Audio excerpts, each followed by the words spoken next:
જાહેરમાં ગંદકી કરનાર સામે પાલિકાની કડક કાર્યવાહી. વડોદરા શહેરના પૂર્વ ઝોનમાં સમાવિષ્ટ બોર્ડ 14માં આવેલ દુકાનને કરાવી સીલ.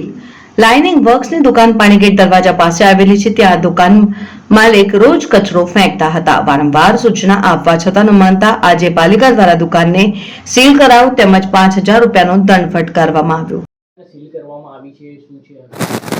આજરોજ વડોદરા મહાનગરપાલિકાના પૂર્વ ઝોનના વોર્ડ નંબર 14ના પાણીગેટ વિસ્તારમાં જાહેર જગ્યા પર કચરો નાખતા એક આશીષ જિનગર લાઇનિંગ વર્ક્સ નામની એક દુકાન છે તેને વોર્ડ નંબર 14 દ્વારા સીલ કરવામાં આવી છે અને દંડની કાર્યવાહી હાથ ધરવામાં આવેલી છે. આજરોજ એમને 5,000 રૂપિયા દંડની નોટિસ આપવામાં આવી છે અને હવે પછી પણ કચરો નાખશે તો ફરીથી પણ વધુ પેનલ્ટી કરવામાં આવશે. આજરોજ તેઓએ તેમનો જે લાઇનિંગ વર્ક્સનો કચરો જાહેર રસ્તા પર નાખતા વોર્ડ નંબર 14 દ્વારા સીલ કરવામાં આવી છે. શું મેસેજ આપવા માંગશો? તમામ નાગરિકોને વેપારીઓને અમારી નમ્ર અપીલ છે કે કચરો કચરાપેટીમાં નાખો, કચરો ડોર ટુ ડોર ગાડીમાં નાખો, જાહેર રસ્તા પર નાખશો નહીં. ચાવો સૌ આપણે સાથે મળીને વડોદરા શહેરને સ્વચ્છ અને વ્યવસ્થિત બનાવીએ.